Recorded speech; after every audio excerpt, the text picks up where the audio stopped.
परम पूज्य प्रातः स्मरणीय त्याग मूर्ति वीतराग परम तपस्वी परोपकार की साक्षात मूर्ति, हमारे और आपके जीवन के पथ प्रदर्शक, प्रेरणा स्रोत,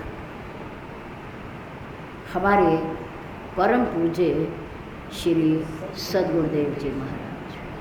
श्री सद्गुरुदेव महाराज की जय हो। अर्चनीय वंदनीय धर्म स्वरूप पूर्ण समाज, भक्ति स्वरूपा मातृशक्ति प्यारी बहन, प्रातः काल की शुभ वेला में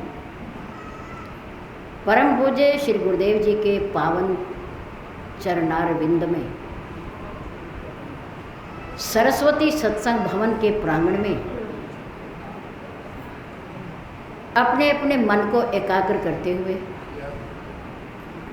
चित्त को प्रभु चरणों में लगाते हुए, आंखें खोल करके बैठते हुए, चेहरे को मंच की ओर रखते हुए, समय का सदुपयोग करते हुए, शांति का दान देते हुए धर्म की चर्चा, जीवन सुधार की चर्चा, प्रभु की पवित्र पावनी चर्चा कहने और सुनने का प्रयास करें।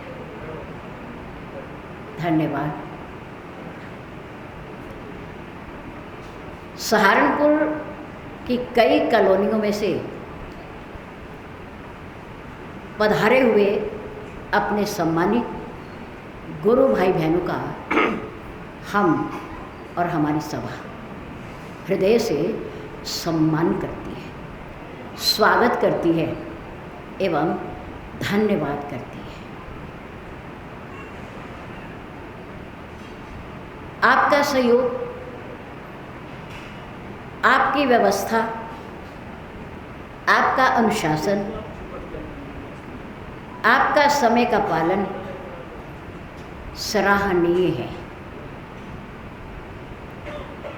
7:30 बजे से लेकर 8:30 बजे तक पंक्तिबद्ध होकर के परम पूज्य गुरुदेव जी के श्री चरणारविंद की प्रतीक श्री चरण पादुका का पूजन, अर्चन और चंदनम समर्पण करते हुए आप उनसे आशीर्वाद ले रहे हैं।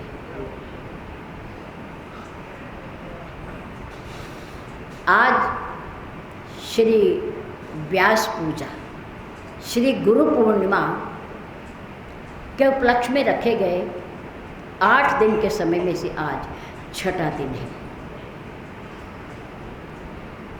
जब प्रथम दिन प्रारंभ किया तो लगा कि इस बार 8 दिन है,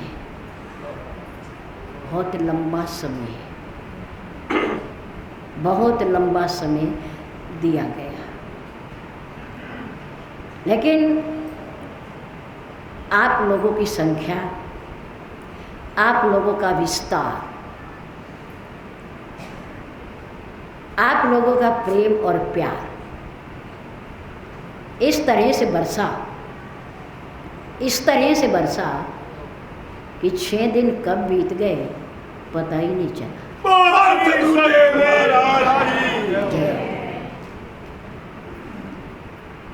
धन्य हो, पूज्य गुरुदेव जी से इतना प्यार करते हो,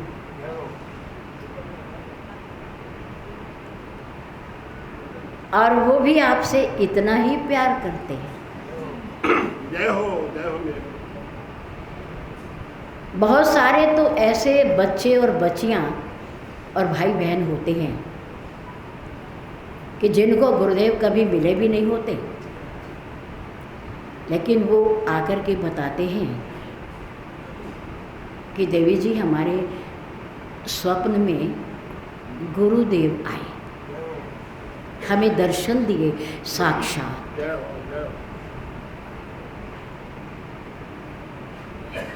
जिसको वो बुलाना चाहते हैं जिस पर कृपा करना चाहते हैं उसके पास वो अपने आप पहुंच जाते हैं प्रेरणा देने। और फिर वो बच्चे और बच्चियां और बहनें और भाई गुरुदेव के प्रति नतमस्तक होकर के चले आते हैं बिना ही बुलाए, क्योंकि गुरुदेव की प्रेरणा हो गई है। हम अपने गुरुदेव से कुछ ना मांगे, प्रार्थना करें, केवल कुछ ना मांगे तो उनका जो कुछ भी है वो हमारा हो जाएगा। हम भूल कहाँ करते हैं कि हम गुरुदेव से गुरुदेव को नहीं मांगते,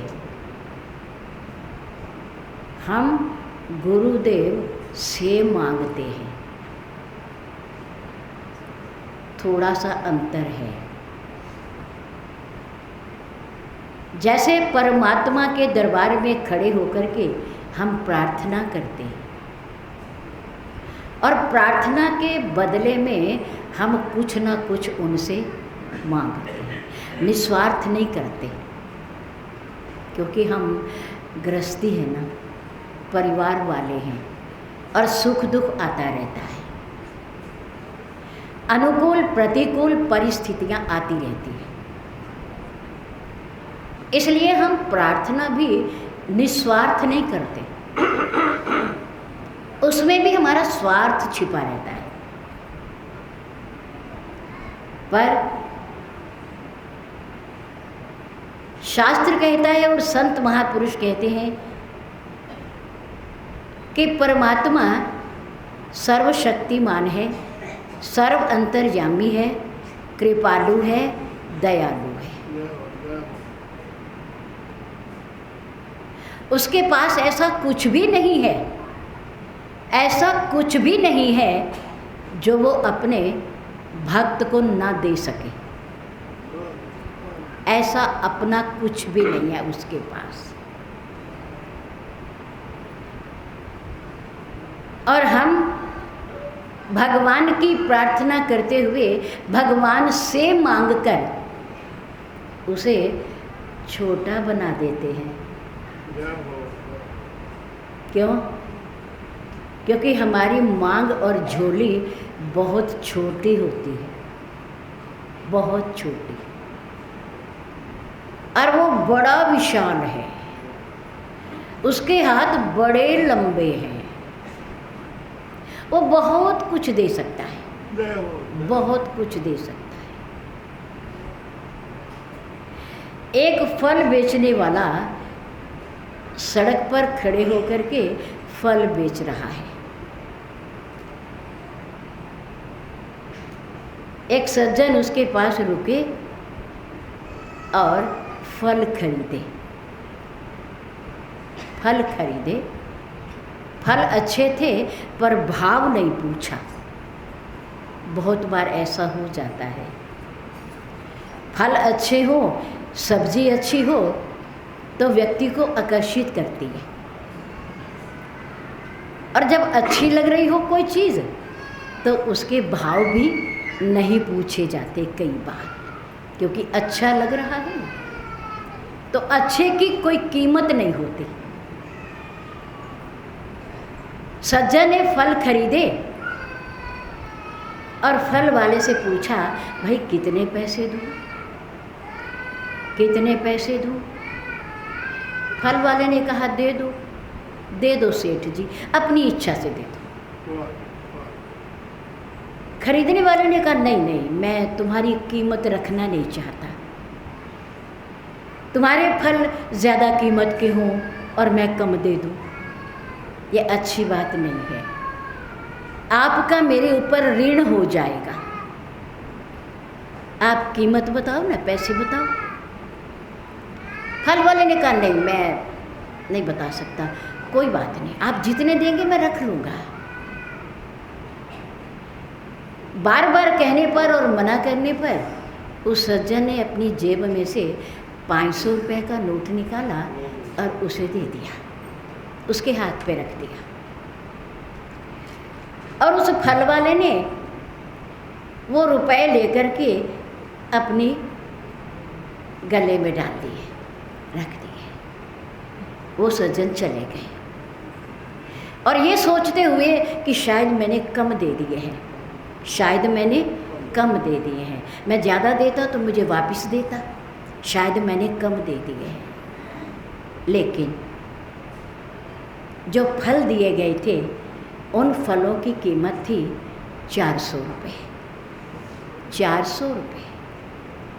और ख़रीदने वाले ने दे दिए 500, और 500 देने के बाद भी वो सकुच रहा है कि शायद मैंने कम दे दिए। अब फल वाला सोच रहा है, उधर से वो सोच रहा है, और इधर से लेने वाला सोच रहा है कि अगर मैं फलों की कीमत बता देता 400 रुपये, तो आज जो उसने मुझे 500 का नोट दिया 100 रुपये कम मिलते।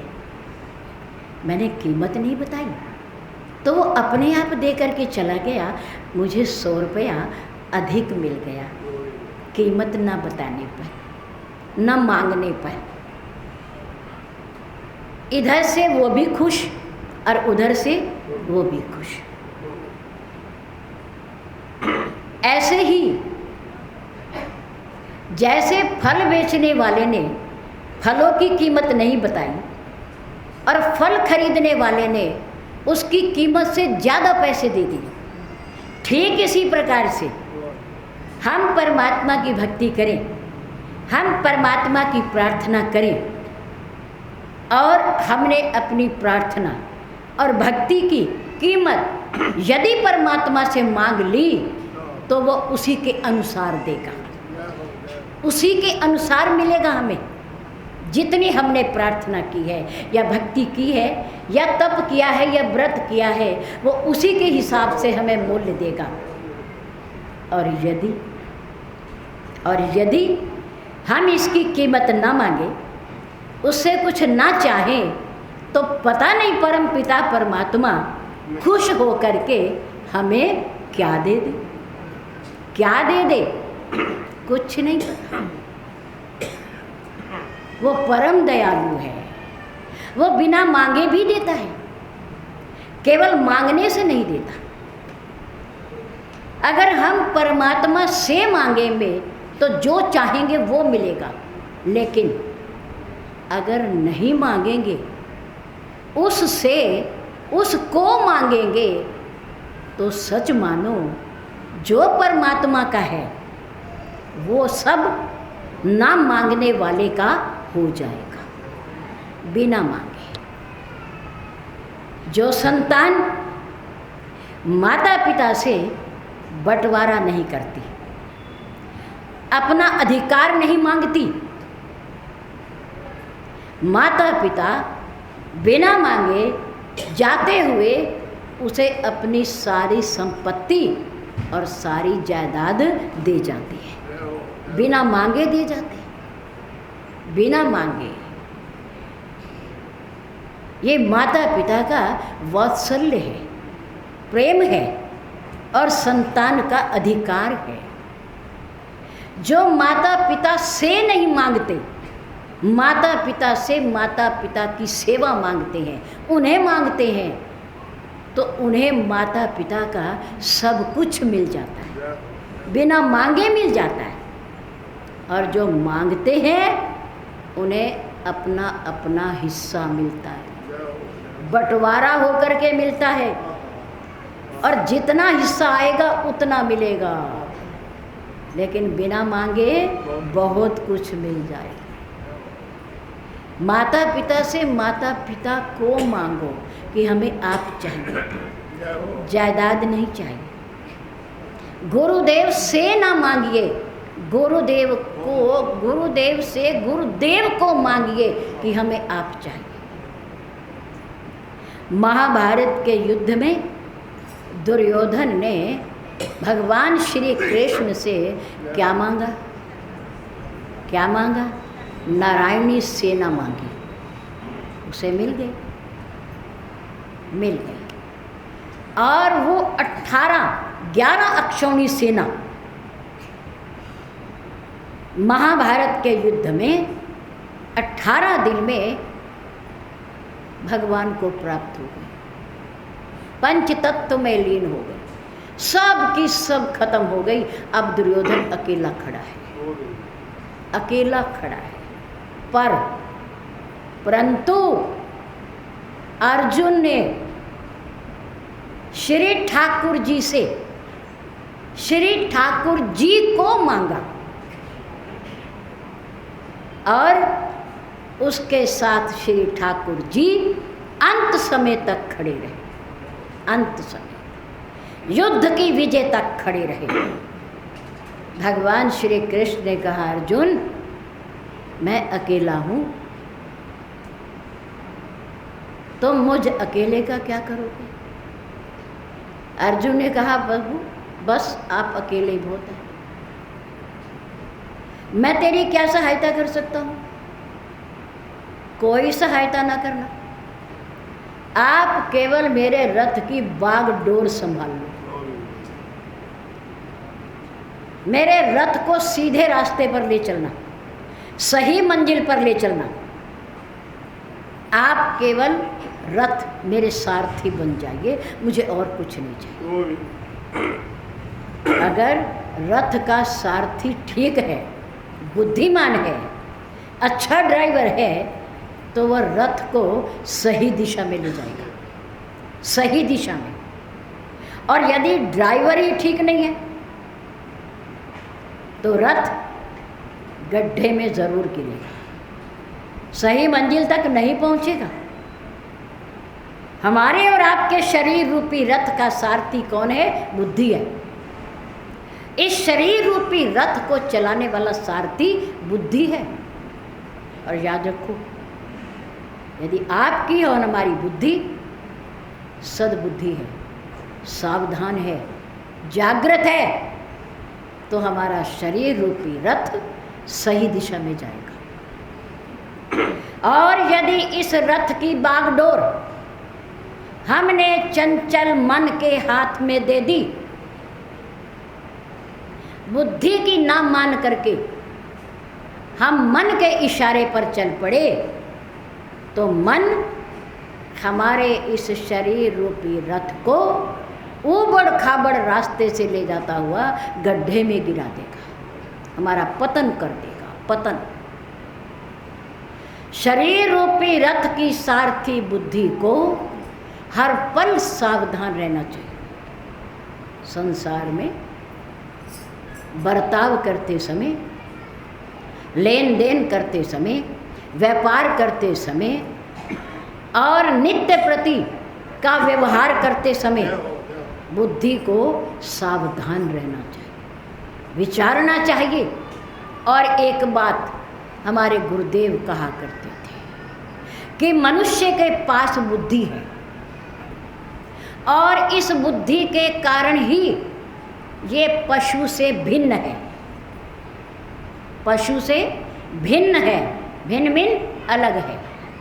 वैसे पशु के भी 4, 2 हाथ 2 पैर चौपाया, पशु की भी 2 आँखें, हमारी भी 2 आँखें, पशु का भी एक मुख, हमारा भी एक मुख, पशु के भी 2 कान और हमारे भी 2 कान। खाना पीना, चलना बैठना, सोना जगना, संतान उत्पत्ति करना, ये पशु का भी काम है और मनुष्य का भी काम है। लेकिन हम भिन्न कहाँ हैं पशुओं से? अपनी बुद्धि के कारण, विचारों के कारण हम पशुओं से अलग हैं। हम इंसान हैं, हम मानव हैं, ये हमारी बुद्धि हमें बताती है। लेकिन केवल बुद्धि का होना ही बहुत ज़रूरी नहीं है। बुद्धि को क्या होना चाहिए? सद्बुद्धि होना चाहिए। क्या होना चाहिए? सद्बुद्धि। बुद्धि को मति कहते हैं। क्या कहते हैं? मति। मति मीन बुद्धि।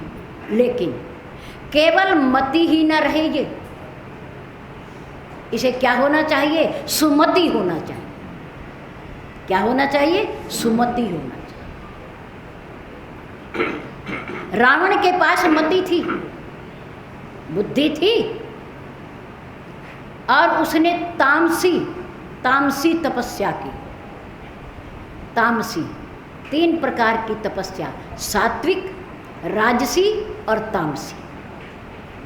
सात्विक तपस्या करके भगवान से भगवान को मांगिए, सात्विक तपस्या, सात्विक व्रत, सात्विक भजन करने के बाद प्रभु से प्रभु को मांगिए।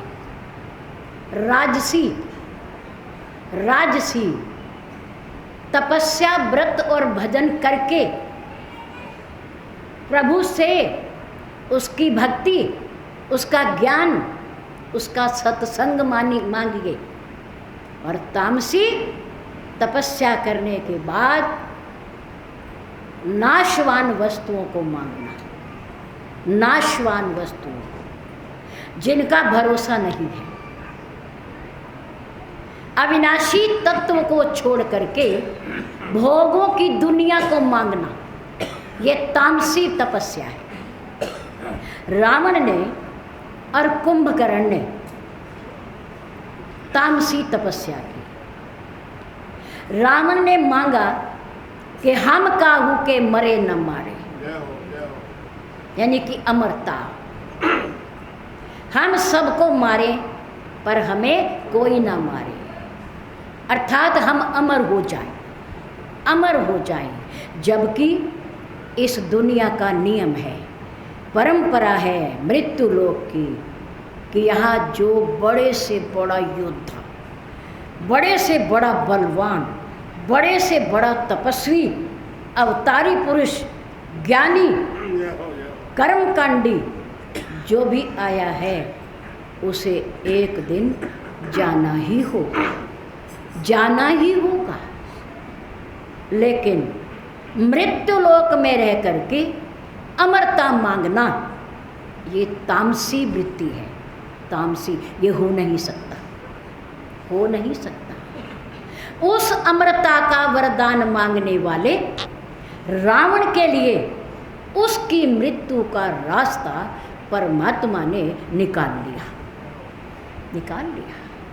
क्योंकि यहाँ कोई अमर तो है ही नहीं ना, सब मरने वाले, सब मृत्यु का ग्रास है, सब जाने वाले हैं, कोई टिकने वाला नहीं है, ना पदार्थ और ना प्राणी, ना पदार्थ और ना प्राणी, कोई टिकने वाला नहीं है। फिर भी इतनी बड़ी तपस्या करने के बाद अगर रावण ने मांगा तो क्या मांगा, क्या मांगा? हम काहू के मरे न मारे, बानर मनुज जाति दुई बारे। क्यों? नर कपि भालू आहार हमारा, ये तो हमारा भोजन है, मनुष्य और बानर हमारा भोजन है, इन्हें तो हम वैसे ही खा जाते हैं, ये हमें क्या मारेंगे? बाकी और कोई ना मारे, और कोई ना मारे। पर परमात्मा सर्वशक्तिशाली, सर्वंतर्यामी, उसके हाथों से कोई नहीं बचता, कोई नहीं बचता। उसके लिए भी रास्ता निकाल लिया परमात्मा ने, स्वयं मनुष्य बन करके आ गए और अन्य देवी देवता बानर बन के आ गए, बानर बन करके आ गए, जिन्होंने रावण का और रावण की सेना का और रावण के संबंधियों का संहार किया। ईश्वर की आंखों से कोई नहीं बच सकता, कोई नहीं बच सकता। कुंभकर्ण ने मांगा, परमपिता हे पितामह, बस मुझे तो 6 महीने की नींद दे दो, 6 महीने के बाद एक दिन जागूं, खाऊं पीऊं, भक्षा भक्ष, और उसके बाद मैं फिर सो जाऊं, फिर सो जाऊं। राम श्री राम। अजब मांग मांगी इतनी बड़ी तपस्या करने के बाद। ब्रह्मा विष्णु महेश को प्रसन्न करने के बाद बुद्धि सद्बुद्धि नहीं थी, बुद्धि सद्बुद्धि नहीं थी, इसलिए इतनी बड़ी तपस्या करने के बाद मांगा भी तो क्या मांगा, तामसी वृत्ति है ना, तो तामस ही मांग लिया, तामस ही मांग लिया। सोना होता है तामस, रात्रि में तामसी वृत्ति होती है व्यक्तियों की, क्योंकि आलस आता है, आलस, नींद आती है, भजन करने बैठे हो तो आंखें बंद हो जाती हैं, झूमने लगता है व्यक्ति, झूमने, क्योंकि तामसी वृत्ति होती है उस समय। इसलिए अब आई नंबर 3 पर विभीषण की बारी। विभीषण ने भी बहुत बड़ी तपस्या की और उसने क्या मांगा, चरण कमल अनुराग, चरण कमल अनुराग।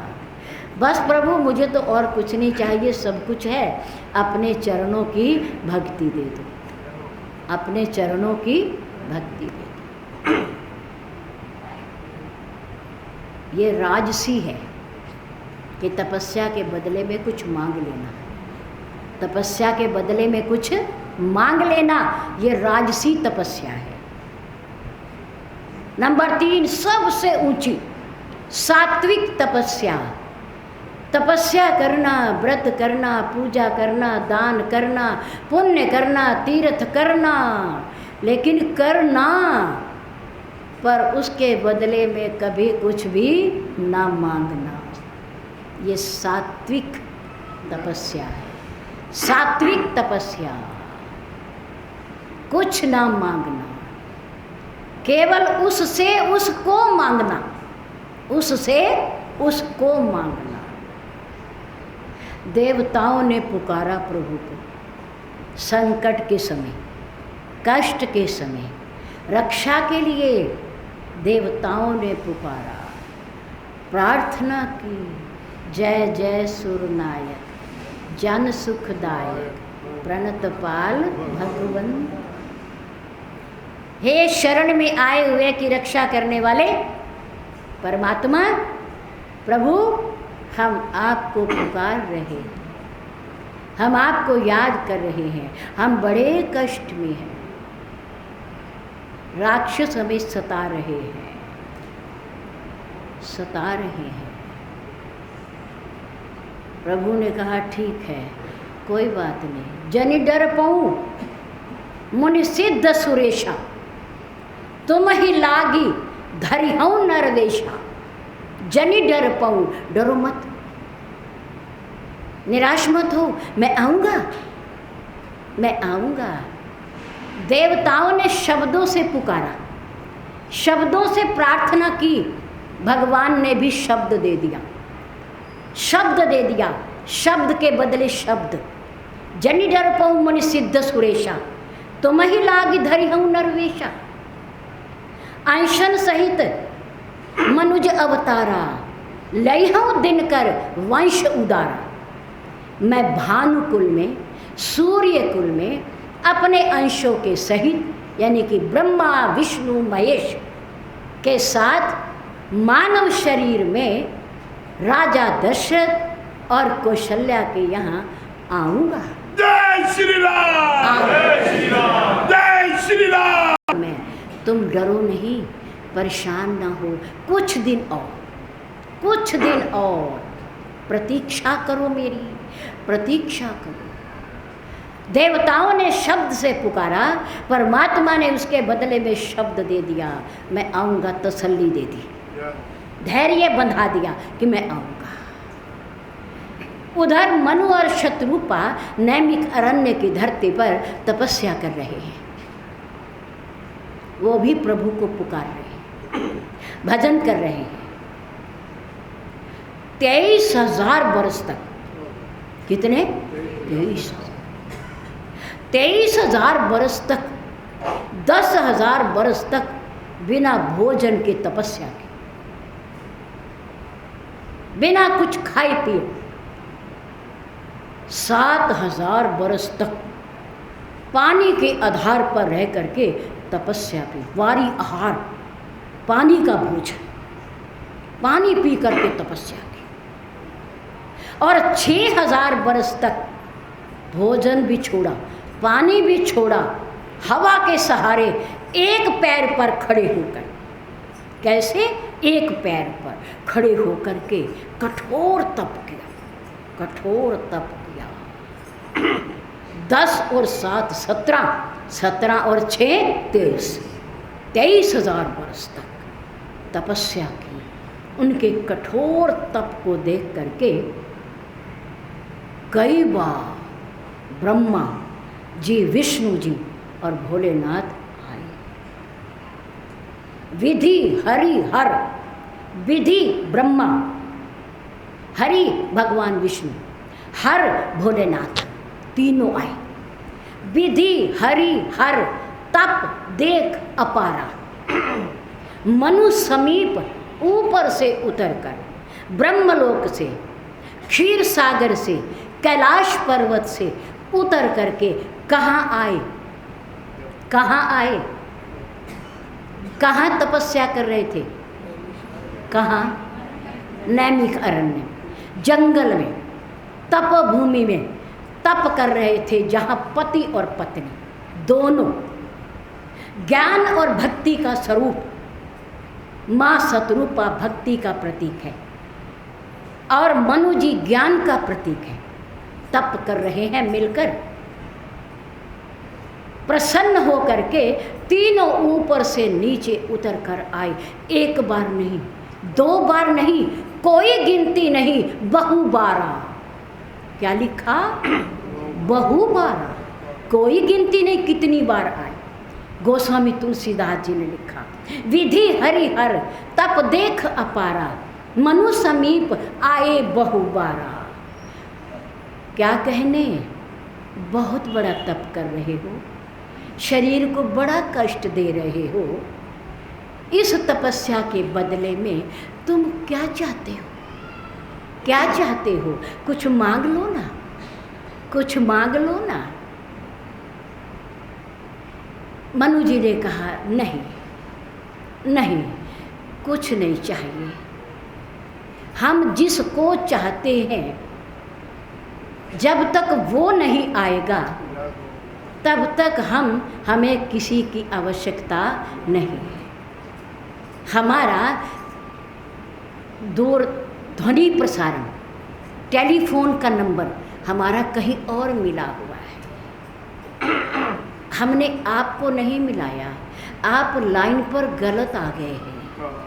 हमने आपको नहीं बुलाया, आए और बिना दिए चले गए, क्योंकि उन्होंने कुछ मांगा ही नहीं, मांगा ही नहीं। विधि हरिहर तप देख अपारा, मनु समीप आए बहुबारा, बिना दिए चले गए वापिस। अब बड़ी सरकार का सिंहासन हिला, अब बड़ी सरकार का सिंहासन हिला। जब तक बच्चा केवल माँ के लिए नहीं रोता, तब तक माँ उसे उठाती नहीं है। मनु जी ने कहा, मैं छोटे मोटे खिलौनों के लिए, भोगों के लिए मैं नहीं रो रहा, मैं तप नहीं कर रहा, मैं रो रहा हूँ अपनी असली माँ के लिए। मैं खिलौनों से खुश होने वाला नहीं हूँ। राज मांग लो, भक्ति मांग लो, ज्ञान मांग लो, राज्य मांग लो, मैं इन सबको तो छोड़ करके आया हूँ। सबको मैं त्याग के आया हूँ। इनकी मुझे आवश्यकता नहीं है और तीनों इन्हीं को देने वाले हैं। जब बड़ी सरकार का सिंहासन हिला तो वो आए, पहले परीक्षा ले रहे हैं कि इसने मुझे नंबर सही मिलाया या गलत मिलाया, ये मेरे से बात भी करना चाहता है कि नहीं। पहले परीक्षा ले रहे हैं। मांग भई नभ बरबानी, आकाश से शब्द आया। क्या आया? शब्द आया क्या आया? मांगो मांगो। सुन लिया, कानों में आ गया। शब्द के आते ही, बड़ी सरकार के शब्द की ध्वनि कानों में आते ही मनु और शत्रुपा का शरीर ऐसा हो गया जैसा मानो अभी अपने महलों से आए हैं। केवल ध्वनि को सुनकर, शब्दों को सुनकर के उनका शरीर हष्ट पुष्ट हो गया। अब मनु जी ने कहा, क्या कह रहे हो? मांगो। मनु जी ने कहा, मैंने शब्दों के लिए प्रार्थना नहीं किया। 23,000 वर्ष कोई कम नहीं होते। मैंने तप किया है, अपना जीवन दिया है, त्याग किया है मैंने, शब्दों के लिए नहीं किया है। शब्द तो क्या, साक्षात ब्रह्मा विष्णु महेश भी मेरे पास कई बार आए और मैंने उससे कुछ नहीं मांगा, कुछ नहीं मांगा। तो क्या चाहते हो? क्या चाहते हो फिर? बस आप आ जाओ, बस आप आ जाओ। आपसे आपको चाहता हूँ, पर आपसे नहीं चाहता, आपसे नहीं चाहता। प्रभु ने कहा, मेरे से, मेरे को चाहते हो? हाँ, तो मेरे जैसा कौन हो सकता है? मेरे जैसा तो मैं अकेला ही हूँ, मैं अकेला ही हूँ। पर तुम ये बताओ कि मुझ अकेले को तुम किस रूप में चाहते हो? किस रूप में चाहते हो? क्यों? क्योंकि मेरी कोई शक्ल मूरत आकार तो है ही नहीं, है ही नहीं। मेरा भक्त मुझे जिस रूप में देखना चाहता है, पसंद करता है, मैं वही रूप बना लेता हूँ। मेरा दास गोस्वामी तुलसीदास जी कहे कि मैं धनुष वाले को पसंद करता हूँ, तो मैं हाथ में धनुष बाण पकड़ लेता हूँ। और मेरा भक्त सूरदास कहे कि मैं मुरली वाले को पसंद करता हूँ, तो मैं धनुष बाण रख के मुरली हाथ में ले लेता हूँ, पीतांबर धारण कर लेता हूँ, मुकुट पहन लेता हूँ। मेरा भक्त मुझे जिस रूप में पुकारता है, और मेरा भक्त यदि अपने लाज को बचाने के लिए जैसे द्रौपदी ने पुकारा, तो मैं बजाज बन के आ जाता हूँ, बजाजे की दुकान खोल लेता हूँ उसके लिए। और यदि नरसिंह जैसे भक्त के यहाँ अगर किसी कन्या की शादी में भात भरना हो, तो मैं सेठ बन के आ जाता हूँ, मैं कुछ भी बन जाता हूँ। पर मेरा भक्त बताए कि आप मुझे किस रूप में चाहिए, किस रूप में चाहिए। आप बताओ, ज़रा पहचान बताओ ना, आप कैसा रूप देखना चाहते हो मेरा? मनु जी की बड़ी सुंदर मांग। और गोस्वामी तुलसीदास जी कहते हैं कि अगर भक्तों की, परमात्मा की भक्ति प्राप्त करनी हो ना, तो जो प्रार्थना भगवान के सामने मनु जी ने की, शतरूपा ने मिलकर के की, उसी प्रार्थना को करें, तो आपको भगवान की भक्ति प्राप्त हो जाएगी, भक्ति प्राप्त हो जाएगी। बैठ करके हाथ जोड़ करके भगवान के सामने करबद्ध हो करके विनम्र भाव से, सच्चे हृदय से आप प्रार्थना करें और उनसे मांगे, उनको बताएं कि हम आपसे नहीं, आपसे आपको चाहते हैं। मनु जी ने कहा, प्रभु आपने कह ही दिया है, शब्द दे दिया है, बाकी जो मैं मांग रहा हूँ वो शेष है। जो अनाथ हित हम पर ने हो, अगर आपका प्यार है हमारे ऊपर, आप हम पर प्रसन्न हैं, दोनों पर, पति पत्नी पर, जो अनाथ हित हम पर नेहु तो प्रसन्न होई ये वर दे, ये वर दो मुझे, हमें ये वर दो। क्या कि जो स्वरूप बस शिव मन माए, यही कारण मुनि यतन करा। जो बशुंडी मन मानस हंसा, अगुण सगुण जय निगम प्रशंसा। इन दो लाइनों में प्रभु को रूप दे दिया। क्या दे दिया? रूप दे दिया।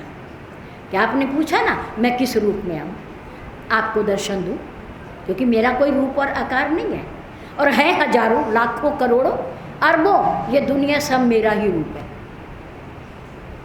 लेकिन मेरा अपना कोई रूप नहीं है। पर जैसा भक्त कहता है वैसा बना लेता हूँ मैं, बन जाता हूँ मैं।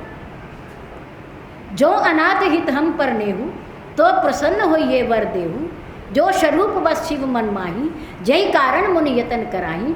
जो बशुंडी मन मानस हंसा, अगुण सगुण जय निगम प्रसिद्ध। देखई, अभी तो मैं कह रहा हूँ रूप दे रहा हूँ, रूप। अभी मैं क्या चाहता हूँ अभी मैंने कुछ नहीं बताया। भक्त तो हद चतुर होते हैं। अभी मैं ये चाह रहा हूँ कि आप मेरे सामने इस रूप में आओ। अभी शब्द दिया ना, पर मैं शब्द नहीं चाहता, मैं अपने सामने आपको साक्षात प्रकट करना चाहता हूँ, देखना चाहता हूँ आंखों से। स्वरूप बता रहे हैं कि आप किस रूप में मेरे सामने आओ। देखें हम सो रूप, जो इन तीन महापुरुषों का मैंने नाम लिया, भगवान भोलेनाथ, कर्मकांडी मुनि लोग, तपस्वी लोग, कर्मकांडी लोग, और कागभशुंड जी जैसे भक्त। ज्ञान, कर्म, भक्ति, तीनों के द्वारा जो प्राप्त होता है ऐसा परमात्मा, जो भक्त को भी प्यारा है, ज्ञानी को भी प्यारा है, कर्मकांडी को भी प्यारा है, ऐसा परमात्मा, सम्मिलित, सबको मोहित करने वाला, सबको आकर्षित करने वाला, ऐसा परमात्मा। देखें हम सो रूप भरी लोचन, कृपा करहु प्रणतारती लोचन। और अभिलाष, जब से महलों से आया हूँ, जब से तपस्या कर रहा हूँ, 23,000 बरस तक मेरे मन की एक ही भावना है, एक ही भावना है। और अभिलाष निरंतर होई, देखिए नयन परम प्रभु सोई। जय श्री राम। जय हो आपकी सदा। मनु जी ने स्वरूप बता दिया परमात्मा कि आप इस रूप में मेरे सामने आओ। मांगूंगा बाद में मांगूंगा, अभी मैं अपनी मांग नहीं बताता। जो स्वरूप, जो आकार, जो वेश, जो सौंदर्य मनु जी ने भगवान को बताया, भगवान उसी रूप में प्रभु राम, माँ जानकी, दोनों नैमिष अरण्य के जंगल में पवित्र धरती पर मनु के सामने प्रकट हो गए। विश्ववास प्रगटे भगवाना, प्रगटे क्योंकि थे, पहले से ही थे वहाँ, आए नहीं कहीं से, आए नहीं कहीं से, पहले से वहाँ थे। और भक्त ने पुकारा तो वहीं से प्रकट हो गए। विश्ववास प्रगटे भगवाना, भगत बछल प्रभु कृपा निधाना। यहाँ भी 3 बातें आई, वहाँ भी 3 का नाम आया जब रूप मांगा, भोलेनाथ जी का, मुनियों का और कागभशुंड जी का। यहाँ भी 3 नाम आए परमात्मा के, भगत बछल, भक्त वत्सल। जैसे बच्चे के पीछे गाय भागती है, ऐसे ही भगवान भी वात्सल्य के द्वारा अपने भक्तों के पीछे भागता है। भगाने वाले चाहिए, भगाने वाले चाहिए। किसी गाय को कहीं ले जाना हो ना, तो गाय को कहने की ज़रूरत नहीं है, उसके बच्चे को उठा लो, उसके बच्चे को उठा लो, गाय उसके जहाँ ले जाओगे वहीं चली जाएगी। ऐसे ही परम पिता परमात्मा जिसकी चरणों की धूली जन्म बीत जाते हैं उसे पुकारते पुकारते प्राप्त नहीं होती, ऐसा परम पिता परमात्मा भक्तों की पुकार पर, भक्तों की भक्ति पर खुश होकर प्रसन्न होकर उनके पीछे भागता है। ठहरो, रुको, मैं आ रहा हूँ, मैं आ रहा हूँ, भक्तों के पीछे भागता है। भगत बछल प्रभु कृपा निधाना, कृपा के भंडार परमात्मा मुनियों पर, तपस्वियों पर, योगियों पर प्रभु कृपा करते हैं, क्योंकि वो कर्म करते हैं। क्या करते हैं? यज्ञ करते हैं, हवन करते हैं, है ना। नाना प्रकार की तपस्या एक पैर पर, दो पैर पर खड़े होकर करते हैं, भोजन छोड़ देते हैं, पानी छोड़ देते हैं, कर्म करते हैं। क्या करते हैं? कर्म। और कर्म करने वाले पर कृपा होती है। क्या होती है? कृपा। इसमें दो अक्षर हैं, क्री और पा। क्री और क्री में ना करना, क्री में ना, और पा में ना प्राप्त करना। कर्म करोगे तो मिलेगा, कर्म करोगे तो, कर्म करेंगे तो मिलेगा, वैसे नहीं मिलने वाला। कृपा उन्हीं पर होती है जो शुभ कर्म करते हैं, जो भजन और कीर्तन करते हैं, उन्हीं पर कृपा होती है। कृपा निधान प्रभु आया, भक्त वत्सल प्रभु आया, विश्ववास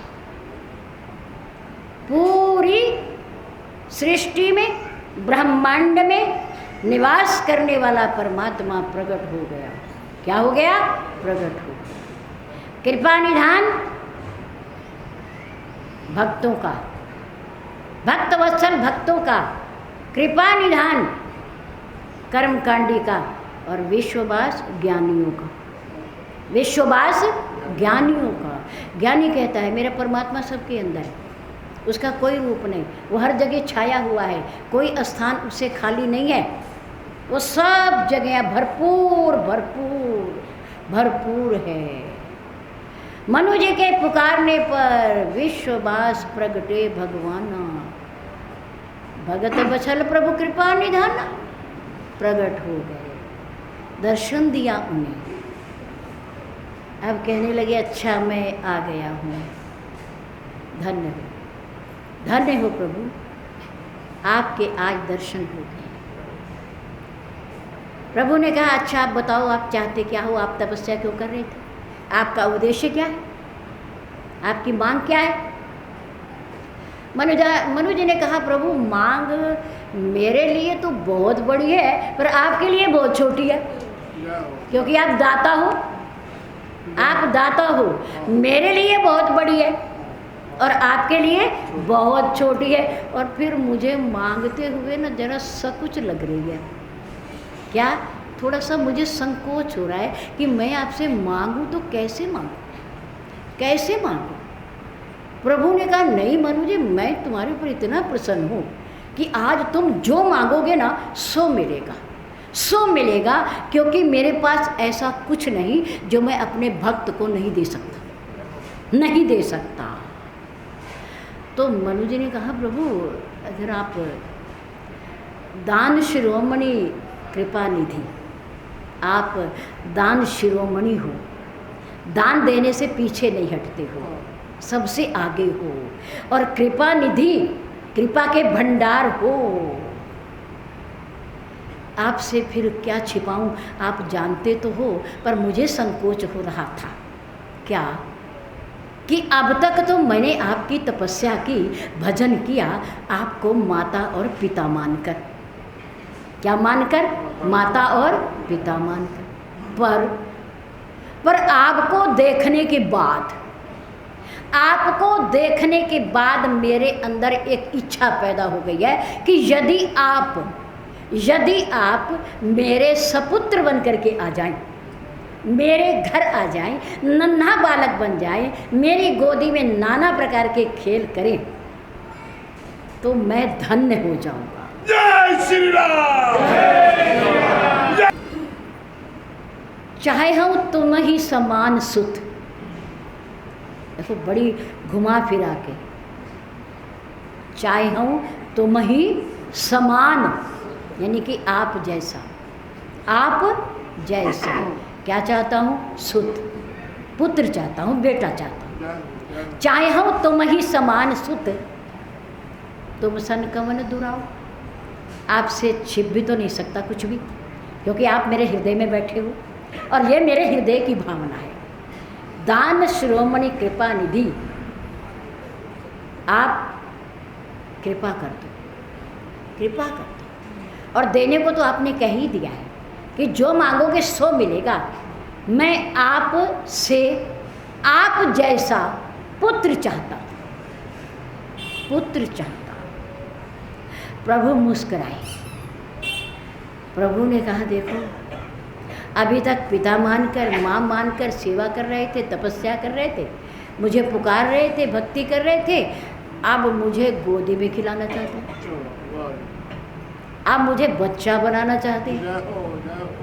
पर बनना तो पड़ेगा ना, क्योंकि कह दिया है मांग मांग, जो कुछ मांगोगे सो मिलेगा। प्रभु ने कहा चलो अच्छा दिया, दिया।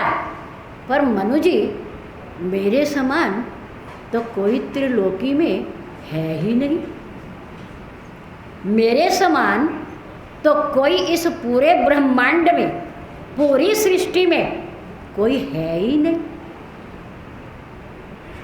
मनु ने कहा बस मुझे तो पता नहीं है या नहीं, है या नहीं, पर मुझे तो चाहिए, मुझे चाहिए इस तपस्या के बदले में। चलो आप सरिस खोजूं कहीं जाई, अपने जैसा मैं कहाँ जाऊं ढूंढने, जब है ही नहीं तो मिलेगा कहाँ से। आप सरिस खोजूं कहीं जाई, नृप तब तने होब मैं आई। चलो कोई बात नहीं, मेरे जैसा तो कोई दूसरा है नहीं, और मैं खोजूंगा तो भी मिलने वाला नहीं है। मैं तुम्हें वचन देता हूँ कि मैं खुद ही तुम्हारे घर तुम्हारा पुत्र बन करके आ जाऊँ, पुत्र बन करके आ जाऊँ। बताओ ऐसा, बाबा की जय हो, आपकी सदा ही। आप सरिस खोजो के जाए, नृप तब तने होब मैं आई। हे राजन, मैं ही तुम्हारा बेटा बन करके आ जाऊंगा। धन्य हो गए, धन्य हो गए।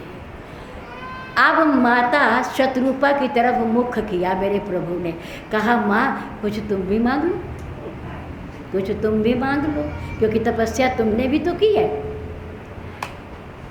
माँ शत्रुपा ने कहा मेरे पति ने जो मांगा मुझे बहुत अच्छा लगा, मुझे बहुत पसंद आया, क्योंकि पुत्र यदि इनके घर में आएगा तो मेरे माध्यम से ही तो आएगा, मेरे द्वारा ही तो आएगा, प्रकट थोड़ा ही होगा।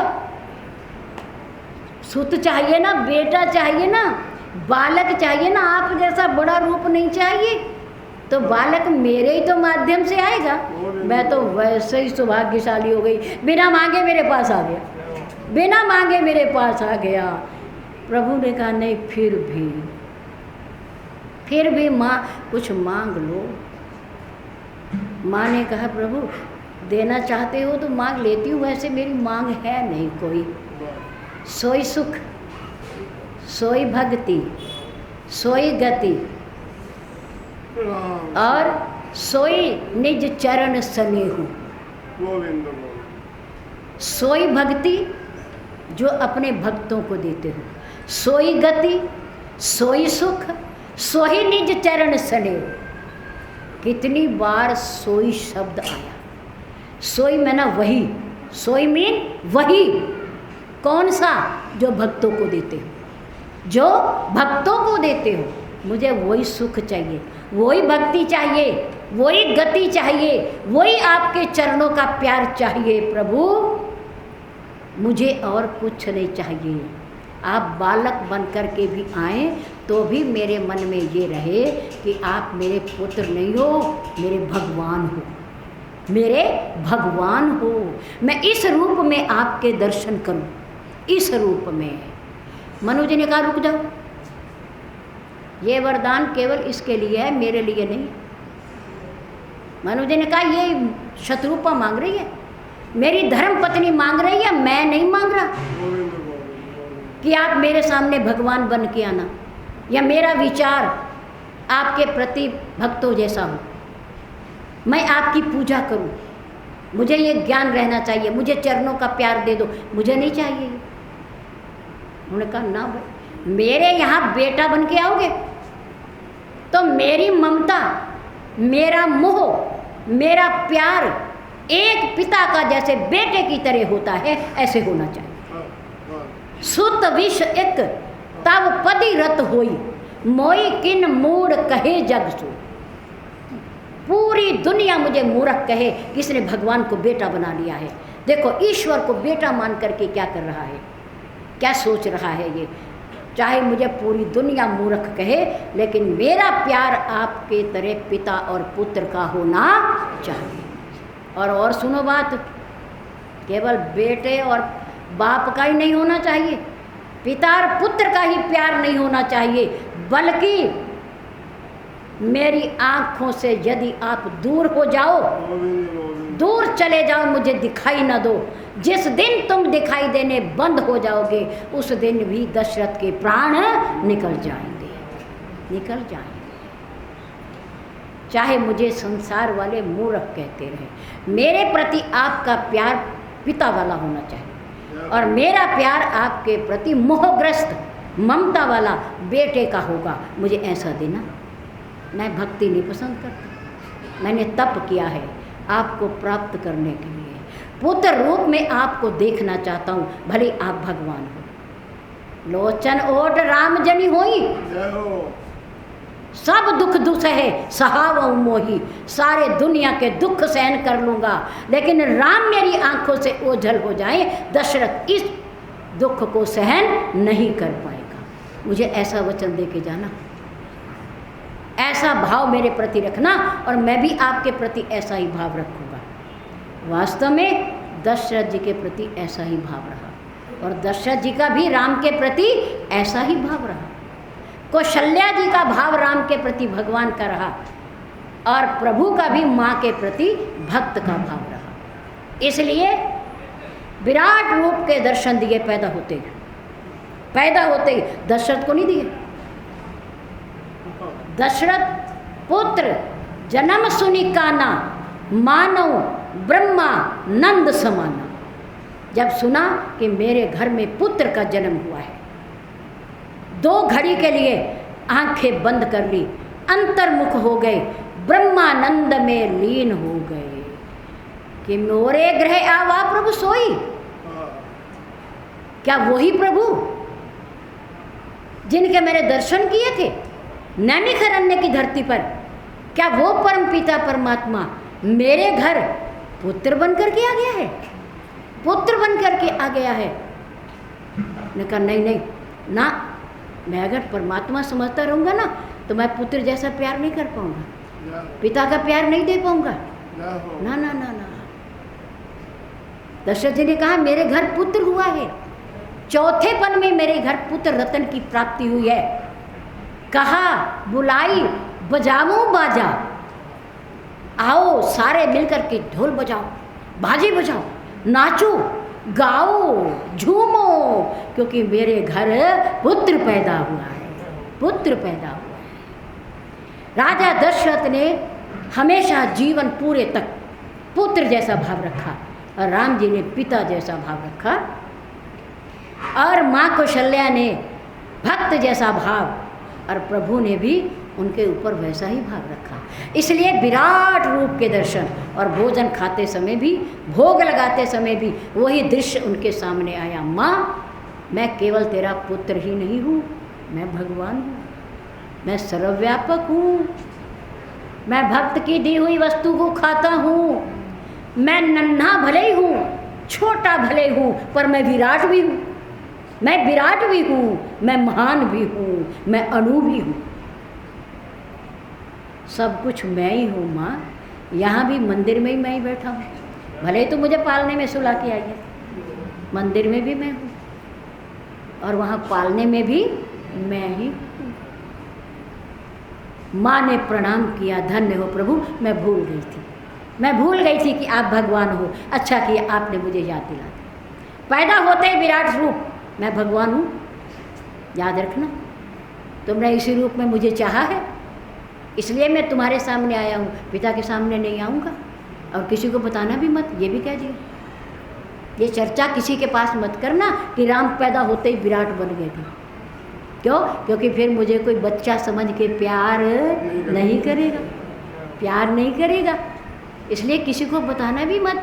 जो आपकी और मेरी वार्ता हो रही है, ये किसी को मत बताना। बताया नहीं कौशल्या ने। अच्छा फिर बताऊंगी नहीं, फिर एक बात मानो, क्या अब छोटे हो जाओ ना, अब छोटे हो जाओ, छोटे हो के क्या करूँ? या लेट जाओ ना बिस्तर पे मेरे पास, तभी तो पता चलेगा कि पुत्र हुआ है, बालक हुआ है। और ऐसे बड़े बने रहोगे तो कौन समझेगा? अच्छा प्रभु, माँ छोटा बन जाता हूँ, जैसा तुम चाह रही हो। प्रभु छोटे बन गए, लेट गए माँ के पास। अब माँ ने कहा अच्छा भाई तुम अब रोना शुरू कर दो ना। प्रभु ने कहा मैं क्यों रोऊं, मुझे क्या ज़रूरत है? मैं तो हमेशा एक रस रहता हूँ, ना मैं दुख में दुखी और ना मैं सुख में सुखी, ना मैं रोता हूँ ना मैं हंसता हूँ। भक्त ही मुझे हंसाता है और भक्त ही मुझे रुलाता है, मैं क्यों रोऊं? माँ ने कहा रोना पड़ेगा। क्यों? कि जब प्राकृतिक बच्चे होते हैं ना, मृत्यु लोक में जो बच्चा जन्म लेकर आता है मनुष्य का, वो पैदा होते ही रोता है, क्योंकि उसकी स्थिति बदल गई है, वो अंदर से बाहर आ गया है, परमात्मा से उसकी लौ छूट गई है। अब वो दुनिया में आ गया है, मेरी तेरी में आ गया है, दो ही भाव में आ गया है। अब वो परमात्मा वाली बात खत्म हो गई है जो बात कर रहा था अंदर। अब तुम रो, फिर क्या होगा? फिर बाहर सबको पता चल जाएगा बच्चा हो गया, पुत्र हो गया, फिर क्या होगा? फिर लोग खुशियाँ मनाएंगे, फिर लोग लड्डू बांटेंगे, प्रसाद बांटेंगे, बधाई देंगे, महलों में खुशियाँ छा जाएंगी। अच्छा मेरे रोने से आपके रोने से नहीं, आप तो जो हो सो हो, लेकिन बच्चे के रोने से, क्योंकि आप बच्चे हो ना, आप पुत्र बन के आए हो ना, तो पुत्र रोता है, बच्चा रोता है, आप इसलिए रो, दुनिया को खुश करने के लिए। हाँ कोई बात नहीं, मैं रो भी लूँगा। अगर दुनिया खुश होती है तो मुझे रोना भी स्वीकार है। परमात्मा रोता भी है, भक्त के साथ हंसता है और भक्त के साथ रोता है। ऐसे दुख सुख नहीं है परमात्मा के पास, पर भक्त के दुख में दुखी और भक्त के सुख में सुखी होता है परमात्मा। ऐसा है मेरे राम, ऐसा है परमात्मा। उसे जो मर्जी बना लो, पर उससे कभी ना मांगो, वो उतना दे देगा जितना तुम चाहते हो। अगर उससे उसको मांगेंगे तो जो कुछ उसका है, बहुत कुछ है उसका, ये दुनिया सारी उसी की है। संत महापुरुषों के सब अपने क्यों बन जाती हैं? संत महापुरुषों के सब अपने क्यों बन जाते हैं, जबकि अपने परिवार वाले के भी नहीं बनते? क्यों बन जाते हैं? क्योंकि इस दुनिया का जो मालिक परमात्मा है वो उनका है, वो उनका है, इसलिए ये दुनिया भी उनकी है। बोल श्री सद्गुरुदेव महाराज की जय, नगरवाले बाबा की जय हो, आपकी सदा ही जय हो। उसको मांगे तो ये सारी दुनिया, उसके सारे अधिकार, उसकी सारी संपत्ति सब हमारी हो जाएगी बिना मांगे, बिना मांगे। अब झोली बड़ी करा करो, छोटी ना रखो। उससे मांग के उसको छोटा ना बनाओ, वो बहुत बड़ा है, महान है वो, और महान से भी महान है। उससे उसको मांग लें तो उसका जो कुछ है वो किसका हो जाएगा? हमारा हो जाएगा। प्रार्थना करते समय बस यही प्रार्थना करें। बहुत बहुत आपका धन्यवाद। सद्गुरुदेव महाराज की